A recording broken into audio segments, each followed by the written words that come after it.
dusome igitabo cyo gutegeka kwa kabiri ibice 21 murongo wa 22. Gutegeka kwa kabiri ibice byawo 21 murongo wa 22. Turaza gusoma igitabo cya mbere cya Samueli cyawo 17 umurongo wa 4. Tuze guheruka ubutumwa bwiza bwa Yesu Kristo ko bwanditswe na Yohana ibice byawo 19. Turasoma umurongo wa 17. Hanyuma tuze gusoma 34 na 35. Tuze guhuza ayo magambo tuganire mu izina rya Yesu. Hanyuma duhere mu isezerano rya kera igitabo cyitwa gutegeka kwa kabiri ibice byawo 21 umurongo wa 22. Avuze ngo kandi umuntu nakora icyaha gikwiriye kumwicisha bakamwica ukamumanika ku giti, intumbi ye ntizarare kuri icyo giti, ahubwo ntuzareke kumuhamba uwo munsi, kuko umanitswe ku giti ari iki? Abari gusoma yes, d'accord, turi kumwe. Nukuvuga ari ikivume ku Mana.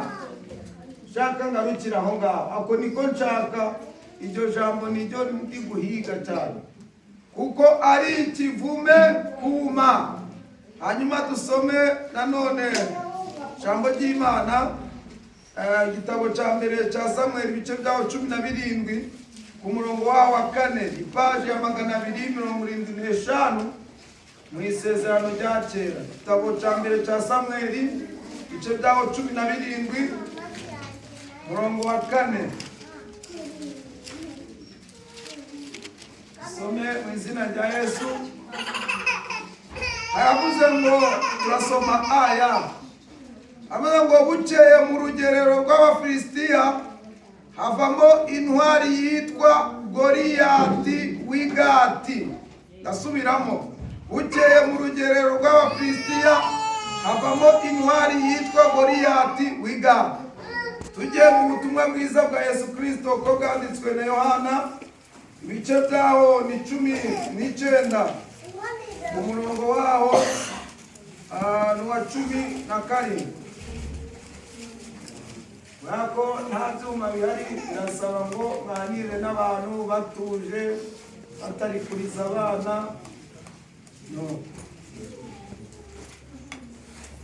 Hanyuma dusome mu izina rya Yesu ubutumwa bwiza bwa Yesu Kristo uko bwanditswe na Yohana ibice byawo 19 hanyuma ku murongo wawo wa 12. Haravuze ngo asohoka yikorereye umusaraba agera ahantu hitwa Inyabihanga, mu Ruheburayi hitwa Igorigota. Asohoka yikoreye umusaraba agera ahantu hitwa Inyabihanga, mu Ruheburayi bita Igorigota. Hanyuma murambura urwo rupapuro dusome 34 rero. Hari amagambo meza nakunze turi buze gufatiraho konjirisiyo tugasenga. Ravuze ngo ariko umwe muri bo amucumita icumu mu rubavu, uwo mwanya havamo amaraso n'amazi. Uwabibonye niwe ubihamije, kandi ibyo ahamya ni iby'ukuri, kandi azi ko avuga ukuri, ngo namwe mugire ute? Mwizere. Mwakire neza ijambo ry'Imana.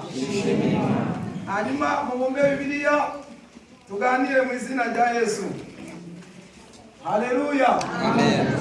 Hanyuma aya magambo dusomye twayahaye insanganyamatsiko ivuga gutya, bahita bwatese ko mutafatanyije nanjye gutegura, abandi kuvuga ngo twayahaye insanganyamatsiko. Ubwo ndavuga njyewe na boss wanjye, ni njyewe na boss, ubwo ni njyewe na Yesu. Twayahaye insanganyamatsiko igiye kuvuga ubukungu. Ubwo ni ukuba ntabwo ndi njyenyine, ntabwo naje njyenyine, kuko na Mose yabwiye Imana arayibwira ati rero niba uri kuntuma nutemera ko tujyana undeke. ariko niwemera ko tujyana tugenda. Ndashimira Yesu rero ko atasigaye buriya duhagararanye hano, umuhereza icyubahiro. Ntabwo Yesu yagutuma hanyuma umusabe ko mujyana abyange. Rero biba byiza no kuvugira umuntu uhari. Ubwo rero wongeye kuvugira ntabwo ari kure, ahubwo turahagararanye. Niyo mpamvu buriya agiye kuzajya ambwira ati bigenze gutya, kora gutya, genza gutya. Ubwo ni ukuvuga njyewe ndi igikoresho cya Yesu. Ubwo ngiye gukora ibyo Yesu ashaka, ntabwo ngiye gukora ibyanjye. Tumupangire icyubahiro, Imana ihimbawe. Aha, hanyuma rero insanganyamatsiko iravuga ngo intsinzi y'abizera Yesu Kristo ni amaraso ye. Tugiye kuganira ijambo rivuga ngo intsinzi y'abizera Yesu Kristo ni amaraso ye. Intsinzi y'abizera Yesu Kristo ni amaraso ye. Niryo jambo tugiye kuganiraho. Intsinzi y'abizera Yesu Kristo ni amaraso ye.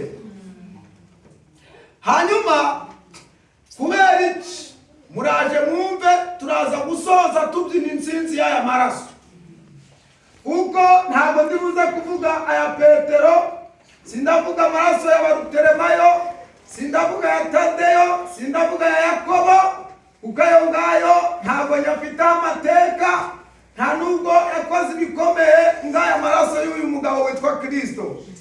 Ariko naje kuvuga ngo intsinzi y'abizera Yesu Kristo ni amaraso ye. Amen. Haleluya. Amen.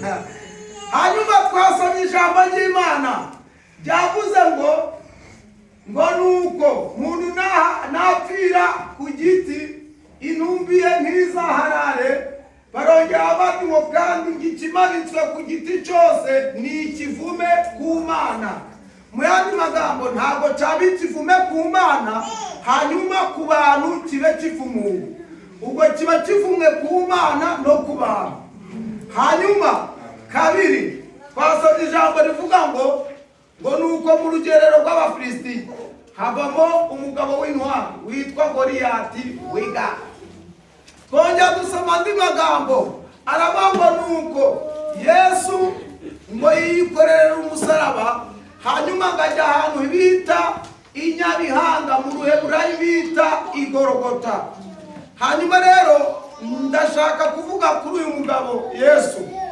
Hanyuma ubundi uyu mugabo witwa Yesu agira ibintu bitatu yihariye abandi batagira. Icyambere, uyu mugabo witwa Yesu niwe wenyine nabonye ubundi iyo bavuze umusitari. Ubundi abandi hari igihe babitirira ko ari abasitari, ariko ntareba ibikorwa byabo. Yego nabo babaye abasitari, ariko ntabwo bari bagera ku rugero rwo kuba umusitari nga Yesu. Ubundi ijambo sitari ni ijambo ry'icyongereza rivuga inyenyeri, kandi Bibiliya ikavuga ngo Kristo niwe nyenyeri yaka yo mu ruturutu. Kugira ngo ube umusitari ntabwo umugirwa no gushyiraho derede. Oya, ntushaka kuzazishyiraho inshuro 1000, ntabwo biguhindura umusitari. Ntabwo kuba umusitari ari ukwambara ipataro ngo uyiregeze, hanyuma ngo ugure ibishaneti byinshi cyane ushyire mu ijosi bavuga ngo wabaye umusitari. Reka ntabwo ibyo biguhindura umusitari. Kuba umusitari ni ugukora igikorwa, icyo gikorwa wakoze abantu bakakimenya, bamara kukimenya bakarenga kuba bamenya igikorwa gusa, bakamenya na nyiracyo, bakakiririmba. Icyo kintu kigatuma uhinduka iki? Umusitari, bitewe n'icyo wakoze. Ni ukuvuga hari abantu babayeho kera, ngiye kuririmba indirimbo murahita mumenya abo bantu barapfuye bamwe, ariko kubera iki? Iyo ndirimbo bakoze yabahinduye iki? Abasitari. Hano bavuga ngo njyewe icyo niyemeje ni ukuzabana nawe tukabana neza, nubwo hazi iki, nubwo byagenda bite, nzakomeza ngwikundire. Ayaya, namenye ko ari wowe bucura mu bakobwa b'iwanyu, nibuka amaboko ambwira ati waye akana kanje ka nyuma uzagafate neza ntitazahogore. Abo bantu mwiza mumenya bari, si mwiza mumenya abari bo? Ni orchestre yitwa iki? Impara. Ariko iyo ndirimbo baririmbye rero, icyo gikorwa bakoze nicyo cyabahinduye abasitari n'uyu munsi tuyumva tukahita tumenya bene. Naho rero wabo ibyo kwishirishaho amaderede no kwambara ibikabutura byinshi cyane no kugira kwambara inigi 50 mu ijosi ntabwo aribyo byaguhindura umusitari. Umusitari ni ibikorwa. Muvuge ngo amen. Amen. None uyu mugabo witwa Yesu hari igikorwa yakoze, ajya i Golgotha, arabambwa, arapfa, arazuka. Amaze kuzuka abantu bose bakazajya bagira ute? Bamuririmba Golgotha, Golgotha, bose bamuririmba. Aho hantu rero igikorwa yahakoreye nicyo cyamuhinduye umusitari. Muvuge ngo amen. Amen. Ubundi mwisanisha cyangwa se mu bijyanye n'imibare bavuga ko izina rya Yesu mu masegonda 45 bitanageze no ku munota abantu barenga miliyoni baba bamaze kuvuga izina rya Yesu. Kandi cyo kundira Yesu nubwo yabona abantu batinze kumuvuga, ashaka uburyo bamuvuga. Niyo mpamvu muzabona muri kugenda muri GPS, hanyuma Yesu agashaka kwiyamamaza no muri iyo modoka kuko ari kubona mwanze kumuvugamo, hanyuma mukabona mukatiye igikamyo ngo pa bose ati Yesu we, Yesu Yesu. Aha, Yesu akabamba n'ibyo nari bikeneye bamenya abo muri bo ko mwacunguwe nanjye.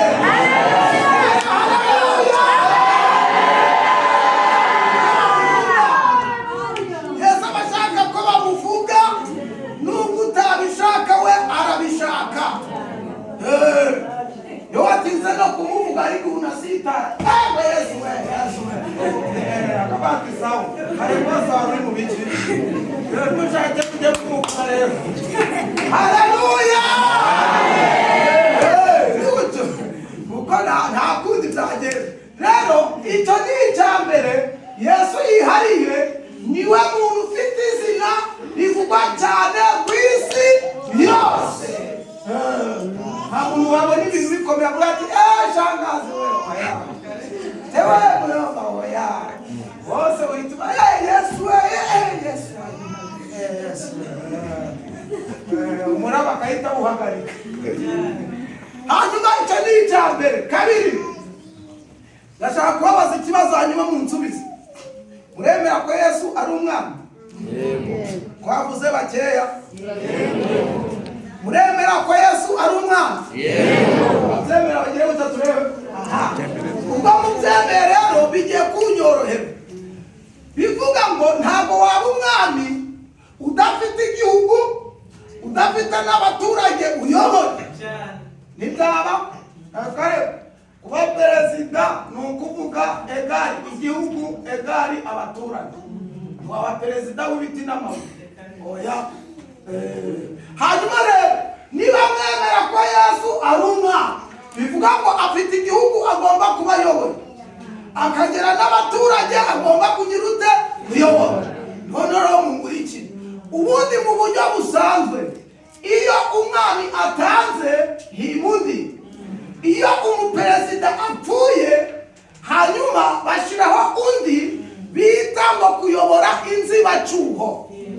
Noneho kuyobora inzibacyuho ni umuperezida uyobora mu gihe bagitegereje itegeko nshinga kugira ngo bazatere ibikumwe batore undi, ariko sitiri nabo baba bamusimbuye. Muzabibaza, ari umuntu uherutse gupfana muri East Africa, ako kanya bahita babwira umuntu w'umumama ati genda ujye kwicara mu mwanya we, batari banamushingura. Amwe ati genda ujye kwicaramo, ahita yicaramo, undi yapfuye ari aho ngaho. Ni gutya sisiteme yubakitse, ntabyo kurindira ngo bagushingure ngo bagire uti, bahita bakaba intebe. Noneho mungurikira agashya rero, umugabo witwa Yesu, umwami w'abantu. Yesu aba aratanze saa 9 bari kureba ku manywa iha, hanyuma ibitangaza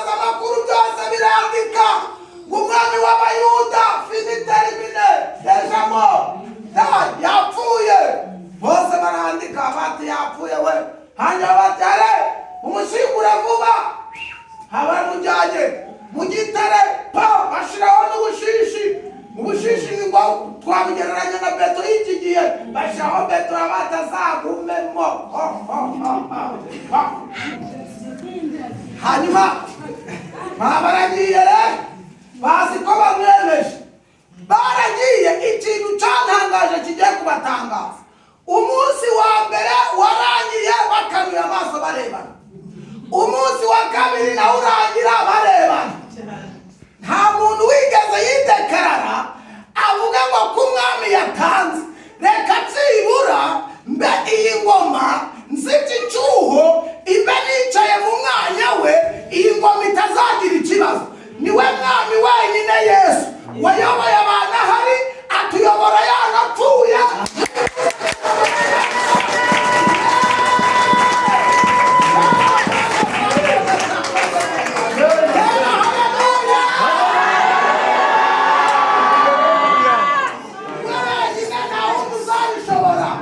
Niwe mwami wayoboye ahari, ayobora yanapfuye. N'uyu munsi atuyoboye tutamureba mu buryo bw'umwuka, kandi atuyoboye neza hirwa. Abamukunda bamukomera amashyi.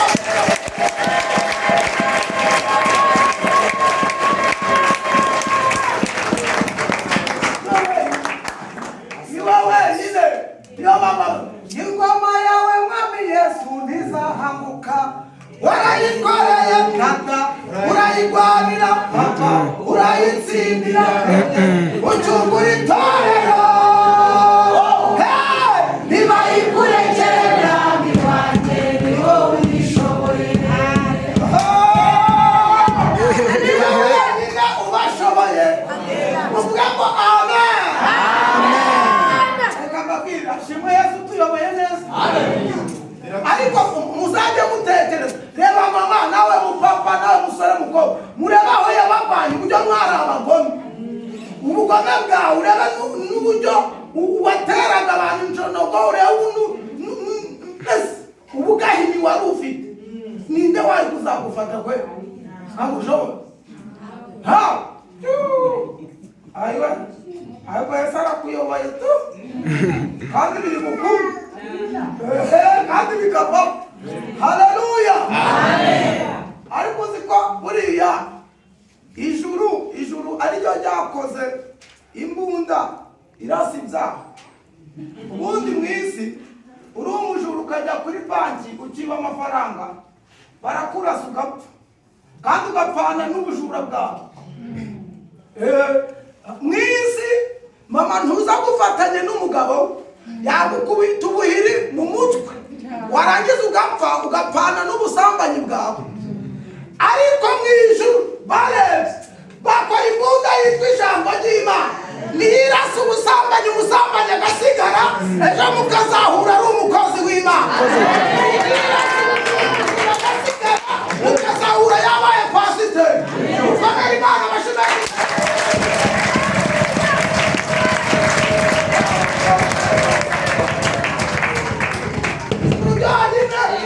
Nijo ryakoze imbunda irasa icyaha, umunyabyaha agasigara.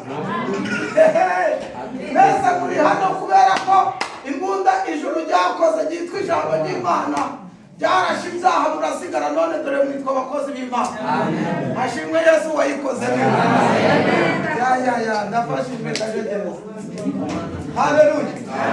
Icya gatatu cyaneje uyu mugabo, abandi bami bose bapfuye, nta n'umwe wari wavayo, bose baheze.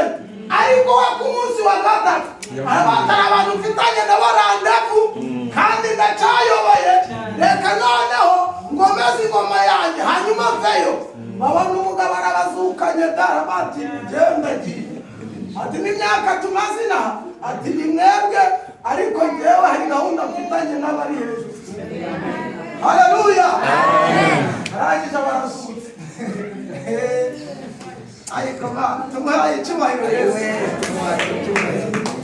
Cyakora mwamubaye kure, iyumva hasi bamuhoreye, ngaguha imisaya itabarika, ariko ntakizagaruka.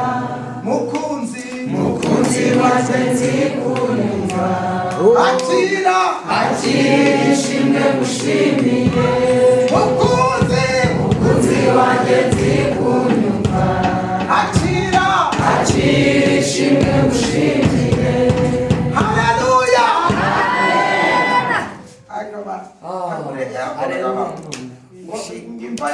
imva yawe irakinguye magingo aya iz'abandi zarameze ibyatsi yesu iz'abandi zameze ibyatsi na dodo ziramera barazirya bazijugunya ahandi ariko yesu nakugira ngo n'ubu bimeze gutya haleluya narakijijwe sikubw'imirimo naramwizeye Kristo nuwanjye n'amahoro nizera ko wambaye umubiri nizera na wa musaraba jambo wemeye urupfu rubi ntiwatinda mumva maze urazuka yose ku bwanjye aho ntabwo yazutse ku giti cye ahubwo yazutse no kubera twebwe haleluya yazutse kubera njye kubera wowe kubera ko iyo aherayo bari kuvuga ngo twizera umuzimu ariko kubera ko yazutse twizera uwazutse ni muzima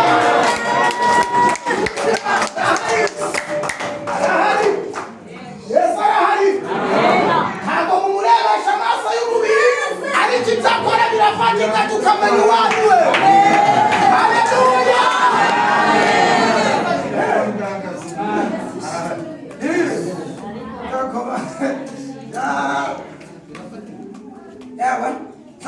hanyuma bibiliya ndashaka kubasobanura iri jambo kubera iki ivuze ngo ikimanitswe ku giti cyose ni ikivume. Iri ni ijambo mugomba kwitondera kandi mukicara mugasobanukirwa kuko iri jambo ni ijambo ushobora guhura na bamwe mu madini n'amatorero bakunze guhindurisha abantu bakahita bakubwira ati ariko Yesu wizera yapfiriye ati ku giti cy'umusaraba. Tifata Bibiliya rero tisoma. Bibiliya yavuze ngo ikimanitswe ku giti cyose ni iki? Ni ikivume ku Mana. None wizera ikivume? Ni gute wizera umuntu wavume uri wapfiriye ku giti? Iki ni ikivume. Kandi bamwe na bamwe ntibemera ko yanapfuye ngazuki. Bakahita bakwereka muri Bibiliya yawe handitsemo ko ari ikivume kuki? Ku Mana. Kandi nawe niho yapfiriye. Bakahita bakubwira ati none twikure mu nzara utubwire impamvu atari ikivume. Kigahita kiba abantu ikibazo ejo n'ejo bundi ugasanga uhuye n'umuntu none nawe yahinduye ugasanga ni wenda ahise yitwa ngo yitwa Yusufu ndi ukumva ngo yitwa ngo Adiji bayadija gute sinone baye hajati kumbi ngo bayamu nasanze Yesu ari ikivume kubera iki ntabwo yigeze yiga yarafashijwe gusa atera haleluya ariko ntiyabona bamwigisha bimwe na bimwe byatuma bamuhindura hanyuma arakurikira rero ngo hereze ubwenge avuga ngo amen amen. Bibiliya ntikibivuga ikimanitswe ku giti cyose ni ikivume ku Mana kandi niko biri. Hanyuma babivana hereza no mu muco wa Kinyarwanda abasaza n'abakecuru baranyumva vuba ariko namwe abana batoya na bamwe muraza kubyumva. Amateka avuga ngo iki kera iyo imbwa yapfaga ntabwo bayitabaga kirazira bayijyanaga mu ishyamba bakayimanika ku giti. None iyo mbwa bamanitse ku giti bakayireka ikahaborera ikahashengukira. None mu muco wa Kinyarwanda byari kirazira kikaziririzwa gutasha urukwi rwamanutse ku giti cyamanitsweho imbwa. Kubera iki? Icyo giti cyabaga kibaye ikivume n'iyo mbwa bamanitseho ni ikivume. Abo turi kumwe amen amen. None iyo watasha urwo rukwi rero ukaruzana ukarwinjiza mu rugo iwawe byabaga ngombwa ko bagukorera imihango ya Kinyarwanda yitwa kukugangahura kugira ngo basohore umuvumo winjije muri urwo rugo.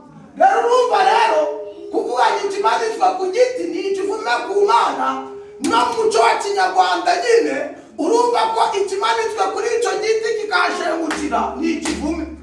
Hanyuma rero mungurikire rero noneho mu isezerano rya kera uyu musozi twasomye witwa inyabihanga ntabwo ari Yesu wahapfiriye wenyine, wari umusozi wateguwe kumanikwaho ibivume cyangwa se abagome bose, ariko bagapfa urupfu rw'ibivume.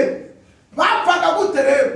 Iyo bakujyanaga hano inyabihanga bakumanikaga ku giti, kuko ugiye gupfa ikivume ntabwo bigeraga bakuvana kuri cya giti bakumanitseho, barakurekaga ukahapfira, ukahashengukira, ukahaborera, ariko bagategura abantu bashinzwe protokole yo kureba imibiri yashengukiye ku misaraba yaguye hasi, noneho bakayifata bakayiroha mu kibaya. Iki kibaya cyitwaga Hinamu, hanyuma bisobanura ngo Gehenomu. Noneho bakabajugunywe Gehenome, bavuze bati n'ubundi ni ibivume nibirimbuke. Hanyuma rero ni ukuvuga ntabwo bakuvanaga kuri icyo giti, barakurekaga ukahaborera, bakazakujugunyamo ari uko wahamanutse. Hanyuma rero igisubizo kiri aho mwagiye kuguhereza. Aba turi kumwe? Amen. Noneho itandukaniro ry'ibi bivume zabambwe inyabihanga na Yesu niri. Uyu Yesu nawe baramufashe bashaka kumwica urw'ibivume, hanyuma bamujyana i Gologota hano inyabihanga, bamumanika kuri cya giti cyitwa umusaraba. Ariko Yesu atandukaniye n'ibivume. Ntabwo Yesu yigeze ashengukira umubiri we kuri cya giti, ahubwo Yesu yarahapfiriye, arangije arurutswa ngo umwami arashingurwa, ku munsi wa gatatu agira ute? Arazuka. Yesu rero ntabwo ari ikivume kubera ko atahashengukiye, ahubwo ni umwami w'abantu. Imana ihimbawe. Muvuge ngo amen. Noneho murabyumvishe? Sawa. Rero uzakubwira ko Kristo ari ikivume, uzamuhakanire, umusobanurire ko umwami wacu atashengukiye ku musaraba, ahubwo yarururukijwe, arahambwa, ku munsi wa gatatu agira ute? Arazuka. Ariko Yesu atari yahapfira. Abapfiraga bose ku giti barabarekaga bakahapfira, bakahashengukira, hanyuma bakitwa iki? Ibivume. Aha, turagiye rero. Haleluya. Amen. Noneho amateka niyongeyemo rero. Amateka avuga yuko igihe cyarageze ngo abagiriki barimo bagwana intambara, hanyuma ngo baza ngo kugira umugisha wo gutsinda iyi ntambara. Hanyuma gurikira ngo uburyo systeme, ubundi tekinike na taktike, uburyo barwana. Iyo umugaba cyangwa se uyoboye urugamba yabaga bari kurwanira ngiriya hirya n'urugero, ngiriya hirya mu majyaruguru, ariko we akaba ari ngo ku musozi hano yihagarariye hano, yari ngano we akorodona ababwira ati mukati buryo guca mukate nuko nguko. Hanyuma rero ngo bamaze kubona intsinzi, bahise bohereza umuvuzi w'amacumu, hanyuma aza yiruka asanga wa mujenerali ku musozi aho yari yicaye ayoboye urugamba, ahita amubwira ati apfa, twatsinze, twabonye are intsinzi. Hanyuma generali arangije ngo arishima abati oce. Wa muvuzi w'amacumu akimara kuvuga ngo ryajambo yuko babonye intsinzi, ngo barangije nawe ahita apfa, kubera ko yari yavanyeyo ibikomere. Amaze gupfa rero bahita bati dushingiye yuko uyu musirikare apfiriye kuri uyu musozi, amaze kuvuga intsinzi y'abagiriki, uyu musozi tuwihinduye umusozi wo kuzajya ubyinirwaho intsinzi. Ndaje kugira ngo muze kumva intsinzi y'amaraso ya Yesu aho yaturutse. Muvuge ngo amen. Amen. Uyu musozi bahita bawuhindura umusozi wo kubyinirwaho intsinzi.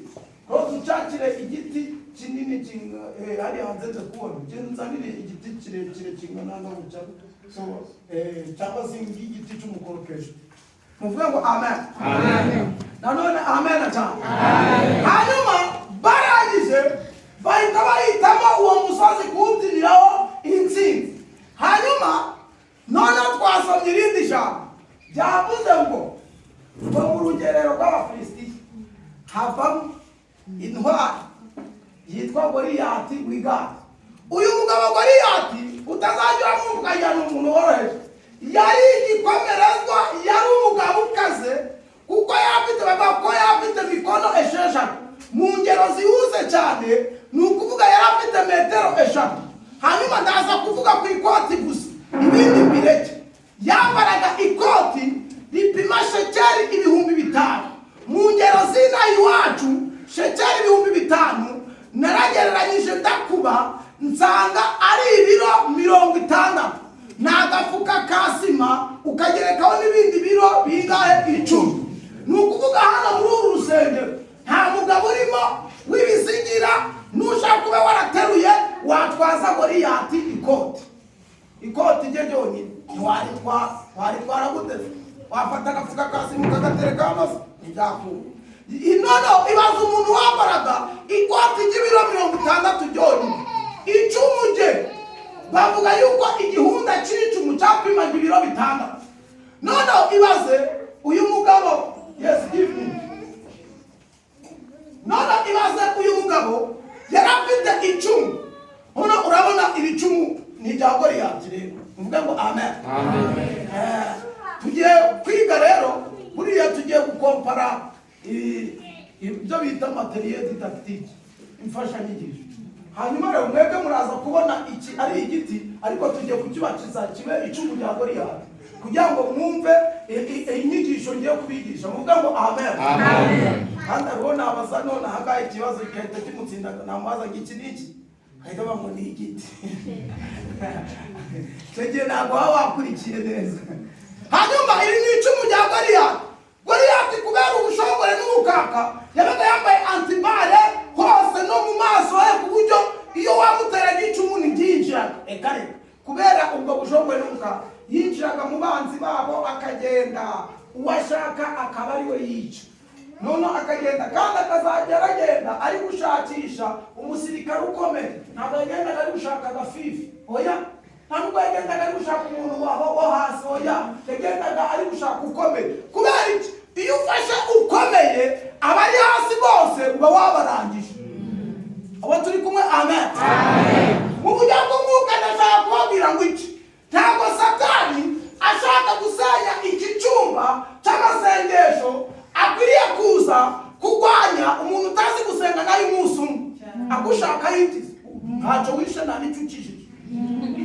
Ntacyo Satani agushaka akugeraho akabati n'ubundi uyu nguyu turamugera amajanja. N'ubundi uyu nguyu ni uwacu arava hano ahita ajya kwifuriza mu bapfumu. Uyu turamushaka yiki. Satani yashaka gusenya ibintu ngiye ahera imbere akavuga ati mwatajyamo amakereri. Ni usenga amasengesho y'ibisine, asengera icyumba cy'amasengesho na mama Claudette ni mumusige. Ni uzinduka saa moya agakubita ibyana by'ingunzu, uwanguwa ni mumufata na mama Kereri icyumba cy'ikamashashi. Tuzaba tugifasha gutya tugisenye tukirangije, tuzajya twinjira nta muntu utureba. Abandi bose bameze gutya bari muri so donko barariye twarahaze turabasirimu. Abandi bari muri ibyo ngibyo ntibatubona mu isi y'umwuka ntibatubona. Nimufata abo ngabo rero abandi tuzaba tugize uta tubarangije. Nuko nk'uko Satani akora. Abo turi kumwe amen. Utazabona abayobozi bicaye hariya muhorana intambara mukabati Imana turazirikimwe mwitegure. Ni gutyo sisiteme yubakize mu ijoro, ni gutyo yubahirize. Kuko Satani wayikuba nifata Claude umuyobozi w'amasengesho, ngafata uriya mumama, ngafata uriya, tukabakubitanisha imitwe bagasenyana bakarumana. Hanyuma abakristo bazabireba bo bayoboraga bose bavuga ati ibipagani gusa byaduhagaga imbere tukemewa ntabwo tuzanagaruka. Urumva iturufu shitani yakoresheje yo gusenya umurimo, ntabwo yakoresheje iturufu yo kubitanisha imitwe atazi icyo ari gukora. Ariko mwebwe bari aho ngaho runaka na runaka, nubwo mwaterana ingumi ejo twagaruka tukanuzura tugasenga. Kuko ntacyo mwishana nicyo munakijije, nubwo mwateranye ingumi ntabwo. Goliyati rero yaragendaga agafata umuntu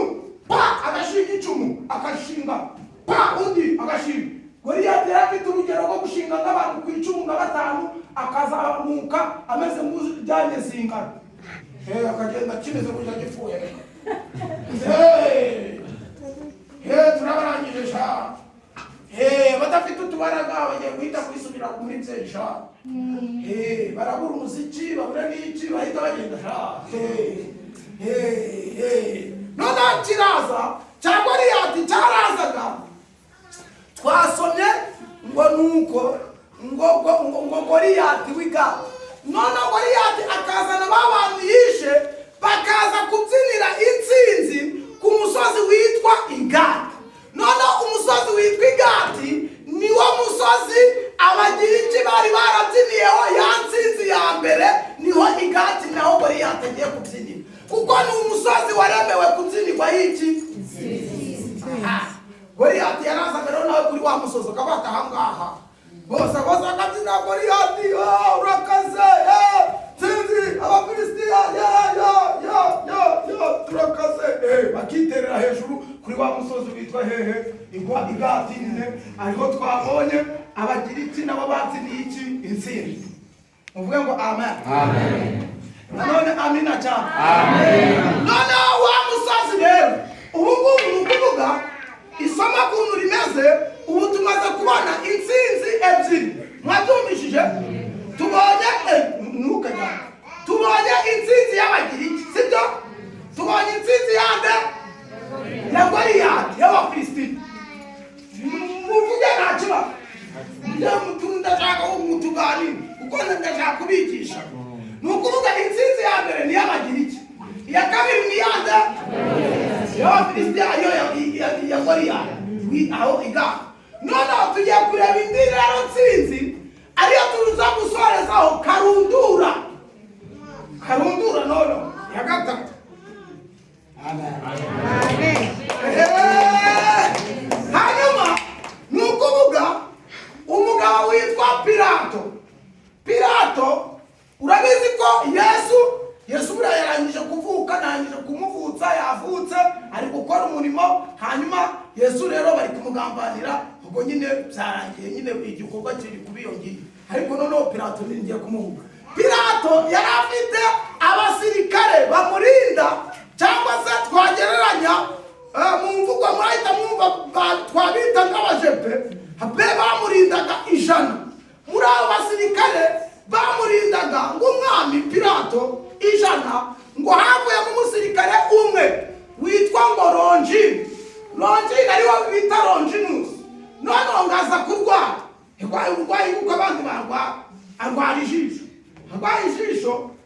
rimubana ijisho bajyana kwa muganga wapi mu bitaro byo hanze wapi barashona biranga bashyiramo iy'amazi iy'ubufu biranga ijisho riba ijisho Pilato arangije abati njyewe nshingiye ku buhangange bwa Longine ntabwo naguhomba nubwo warwaye ikijisho mu rwego rwo kugira ngo utazatera abantu ikibazo barebye iyo mihote n'ibintu biri kuva muri iryo jisho ryawe reka mbe nguvanye mu ngabo zikwiriye kumva iruhande nguhindurire akazi ndeba kandi naguhereza Longine rero bahise bamushinga indi deparitema yitwa iyicarubozo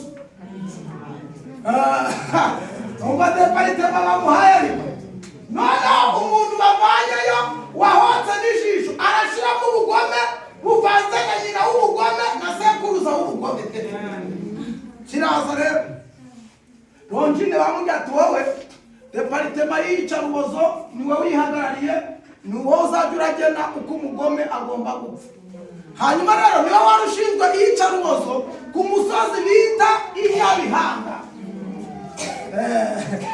ariko abaroma iyicarubozo bari bararikopeye ku Abashuri nibo bazanye iyicarubozo icyo gihe Abashuri iyo bagufataga bashaka kukwica bafataga igiti bakagishinga bahereye hano hasi bagakwepesha umutima kigahinguka hano ugapfa uri kumva umeze gutya ndapfuye we ukagenda umurebe niyo mpamvu mujya mwumva rimwe na rimwe bakubwira ngo Yona bamutuma inene arangije ngo yanga kujyayo yarazi abo bagabo kuntu ari abagome. Icyo ni icya mbere cyatumye atajyayo. Yaravuze ati wo kugira ngo njyewe injya kubambwa ku giti impfe ndi kumva, wa mana ushaka badutuma ndagukweba. Kabiri, abantu b'ineneri bari barakoreye iyicarubozo aba mu muryango wa Yona. Hanyuma Yona bati n'ubundi batugiriye nabi nibashake nabo ubice. Hanyuma ibyo bitera Yona gukwepa. Imana iramubwira ati wa muturage we ntiwangwepa mushobore garukira aho ngaho. Irangije ahita yohereza support, yohereza transiporo y'igifu. None reba systeme y'Imana ukuntu itajya yibesha mu mibare yayo. Barangije bajugunye Yona mu nyanja. Imana itegeka irufi iravuga ati wa rufi we ntumire amazi, wasame ariko ntumire amazi, umire Yona niwe nshaka wenyine. Nawe ibaze kukubwira ngo asama mu mazi ariko ntumire amazi, ibyo byavamo se? Iyi ni systeme y'Imana yonyine gusa. Iravuga ati wa gifi we uramira Yona kugira ngo atanasenga ari kunywa amazi, atazasenga ari kunywa iki? Amazi. Akora amasengesho ari se. Ibintu wihaye mwishizemo ibintu by'ubusirimu, hari ahantu izakunigira uyasenga ari se. Uyasenga ari se, nta mazi, nta ji, nta yawurute, nta bombo. Hanyuma nirangiza ikuruke aho ishaka kukuruka, ukora icyo yaguteganyirije gukora. Muvuge ngo amen. Ayarangije y'itatu, nta kurya nta kunywa, arangije Imana avuga ati genda ku kazi sha. Aragenda akora akazi k'Imana neza. Muvuge ngo amen. Umuntu mwicanye mu ikiganza umubwire ngo ujye usenga ufite uburyo mu izina rya Yesu. Ujye usenga ufite uburyo hakiri kare, kuko ushobora kwanga gusenga iyo ikaye gusengesha. Ugasenga ari sete ngojera. Systeme y'Imana irahambaye. Haleluya barokora. Amen. Nanone amina wabyeyi. Amen. Hanyuma erangije imujyanayo, sinjye wahera. Uyu mugabo rero ndamuretse witwa Yona. Hanyuma rero yabirageze rero, reka bari umuhumurege giye gusoza. Nta bintu byinshi. Hanyuma Bibiliya iravuga ngo Yesu baramufata rero atagomba kubambwa, arapfuruye urupfu, abati urupfu rw'ibivume.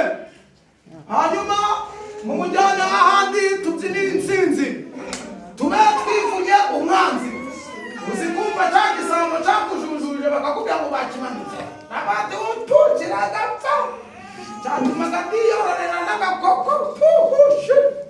Noneho barangije bakatira Yesu urwo gupfa, ariko babati kugira ngo tuzine intsinzi ridubure mu mujyana aho ibivume byose bipfira.